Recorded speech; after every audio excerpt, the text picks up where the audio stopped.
안녕하세요. 그린빌 가족 여러분. 오늘 금요일 아침, 오늘도 하나님께서 주신 오늘 이 하루의 시간 동안 어느 누군가의 말을 이렇게 잘 들어주고 또 도와주고, 그래서 하나님의 희망을 전할 수 있는 좋은 친구가 되어주는 그런 귀한 날이 되시기를 간절히 기원합니다. 자, 오늘 저희는 사무엘상 20장 1절에서 11절의 말씀으로 함께 이 아침 시작하도록 하겠습니다. 사무엘상 20장 1절에서 11절의 말씀. 다윗이 라마나요에서 도망하여 요나단에게 이르되 내가 무엇을 하였으며 내 죄악이 무엇이며 내 아버지 앞에서 내 죄가 무엇이기에 그가 내 생명을 찾느냐. 요나단이 그에게 이르되 결단코 아니라 네가 죽지 아니하리라. 내 아버지께서 크고 작은 일을 내게 알리지 아니하고는 행하지 아니하나니 내 아버지께서 어찌하여 이 일은 내게 숨기리요. 그렇지 아니하니라. 다윗이 또 맹세하여 이르되 내가 네게 은혜 받은 줄을 내 아버지께서 밝히 알고 스스로 이르기를 요나단이 슬퍼할까 두려운즉 그에게 이것을 알리지 아니하리라 함이니라. 그러나 진실로 여호와의 살아계심과 내 생명을 두고 맹세하노니 나와 죽음의 사이는 한 걸음뿐이니라. 요나단이 다윗에게 이르되 내 마음의 소원이 무엇이든지 내가 너를 위하여 그것을 이루리라. 다윗이 요나단에게 이르되 내일은 초하루인즉 내가 마땅히 왕을 모시고 앉아 식사를 하여야 할 것이나 나를 보내어 셋째 날 저녁까지 들에 숨게 하고 내 아버지께서 만일 나에 대하여 자세히 묻거든 그때에 너는 말하기를 다윗이 자기 성읍 베들레헴으로 급히 가기를 내게 허락하라 간청하였사오니 이는 온 가족을 위하여 거기서 매년제를 드릴 때가 됨이니이다 하라. 그의 말이 좋다 하면 내 종이 평안하려니와 그가 만일 노하면 나를 해하려고 결심한 줄을 알지니 그런즉 바라건대 내 종에게 인자하게 행하라. 내가 네 종에게 여호와 앞에서 너와 맹약하게 하였음이니라. 그러나 내게 죄악이 있으면 네가 친히 나를 죽이라. 나를 네 아버지에게로 데려갈 이유가 무엇이냐 하니라. 요나단이 이르되 이 일이 결코 내게 일어나지 아니하리라. 내 아버지께서 너를 해치려 확실히 결심한 줄 알면 내가 네게 와서 그것을 네게 이르지 아니하겠느냐 하니 다윗이 요나단에게 이르되 내 아버지께서 혹 엄하게 네게 대답하면 누가 그것을 내게 알리겠느냐 하더라. 요나단이 다윗에게 이르되 오라 우리가 들로 가자 하고 두 사람이 들로 가니라. 아멘. 네, 동양 속담에 얼굴을 아는 이는 천하에 가득하되 마음을 아는 이는 몇 사람이나 될까라는 말이 있습니다. 살면서 정말 이렇게 마음을 툭 터놓고 이야기를 주고받을 사람이 생각보다 그렇게 많지 않습니다. 이심전심, 내 마음이 곧 네 마음이기에 마음과 마음이 통한다는 이심전심의 친구가 있다면 그것은 정말 큰 축복입니다. 다윗과 요나단의 관계가 그랬습니다. 좋은 친구를 만들기 위해서는 우선 잘 들어야 합니다. 예수님은 우리에게 친구가 되어 주신다고 하셨는데 주님이 친구가 될 수 있는 이유는 주님께서 우리의 말을 들어주시기 때문입니다. 우리의 말뿐만이 아니라 우리의 숨소리까지 잘 들리지 않는 작은 신음소리까지 들으시는 분입니다. 오늘 1절 말씀에서 다윗은 요나단에게 너의 아버지는 죄 없는 나를 왜 죽이려고 하느냐. 너의 아버지는 정말 나쁜 사람이다. 사실은 이런 말을 지금 하고 있는 겁니다. 아무리 친구지만 아버지 욕을 하고 있는데 좋아할 사람 없습니다. 그런데 요나단은 무조건 그냥 아버지의 편을 들지 않습니다. 다윗의 사정 이야기들을 다 일단은 들어줍니다. 좋은 친구가 되는 첫 번째 비결, 잘 들어주는 겁니다.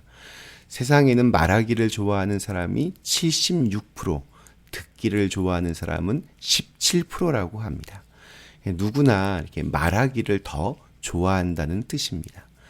그러나 이렇게 말하기 좋아하는 것보다 들어주기를 더 더 잘하는 사람이 좋은 친구가 될 가능성이 훨씬 더 많습니다. 다윗의 하소연을 다 들은 요나단은 4절에서 이렇게 말합니다.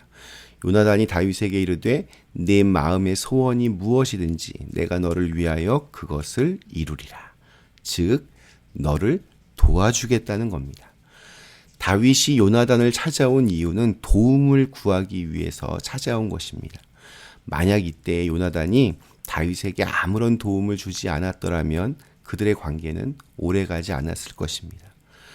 물론 도와주고 싶어도 도와주지 못할 상황도 있습니다.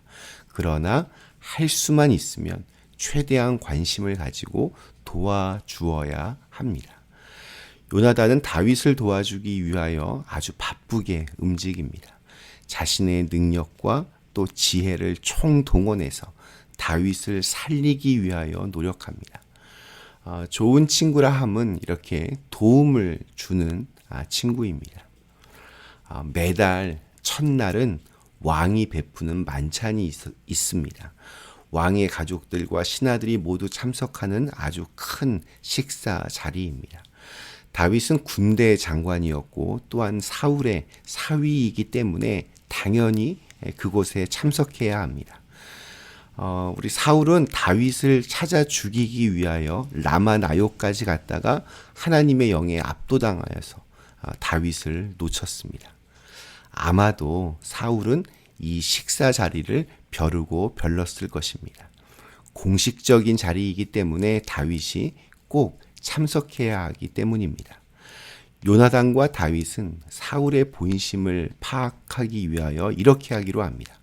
다윗이 일단 식사 자리에 참여하지 않고 근처 들판에 나가 숨어 있기로 합니다. 사울이 다윗이 지금 어디 있냐 이렇게 묻게 되면 요나단이 다윗이 지금 가족의 어떤 제사가 있어서 잠시 외출했다고 대답하기로 합니다. 그때 왕이 화를 내면 그것은 이번 식사를 통해서 다윗을 죽이려고 했음이 드러나는 것으로 그렇게 간주하기로 했습니다. 다윗에게는 요나단이 어찌 보면 유일한 생명줄이었습니다. 왕이 마음 먹고 죽이려고 하는 상황에서 그를 구해 줄 수 있는 유일한 사람, 다윗의 친구 요나단입니다. 하나님께서는 절망적인 상황에서도 이렇게 요나단을 예비하셔서 그 길을 넘어설 수 있도록 도움을 주셨습니다. 요나단은 사랑하는 마음으로 하나님의 귀한 도구가 되었습니다. 오늘 읽은 말씀 이렇게 통해서 특별히 요나단을 통해 하나님께 사용된다는 것이 무엇인지를 생각해 볼 수 있습니다. 요나단은 그저 다윗을 사랑했을 뿐인데 하나님의 귀한 도구가 되었습니다. 더욱이 그가 이렇게 보여주고 있는 어떤 경청, 내려놓음, 희생, 헌신 같은 것은 모두 다 예수님께서 보여주셨던 아주 귀한 성품입니다. 사랑하는 마음이 이 모든 것을 가능하게 한 것입니다. 이러한 모습은 사울과는 정반대의 모습입니다. 사울은 잔인함, 폭력, 분노, 불안 등 죄악의 삶으로 점점 더 떨어지고 있었습니다. 왕은 사울이었지만 정말 좋은 왕다운 그런 품격을 보여준 사람은 바로 요나단이었습니다. 우리 성 프란체스코는 주여 나를 당신의 도구로 써 주소서라고 하는 평화의 기도, 아주 유명한 기도문을 남겼습니다. 미움이 있는 곳에 사랑을, 다툼이 있는 곳에 용서를, 분열이 있는 곳에 일치를, 의혹이 있는 곳에 신앙을, 그릇됨이 있는 곳에 진리를, 절망이 있는 곳에 희망을, 어두움에 빛을, 슬픔이 있는 곳에 기쁨을 가져오는 자가 되게 하소서. 위로받기보다는 위로하고, 이해받기보다는 이해하며, 사랑받기보다는 사랑하게 해 주소서. 오늘 우리에게 주신 하루, 누군가에게 이러한 사랑과 희망을 줄 수 있는 좋은 친구가 되어서 하나님이 사용하시는 그런 귀한 사람이 되실 수 있기를 간절히 기원합니다. 잠시 함께 기도하시겠습니다.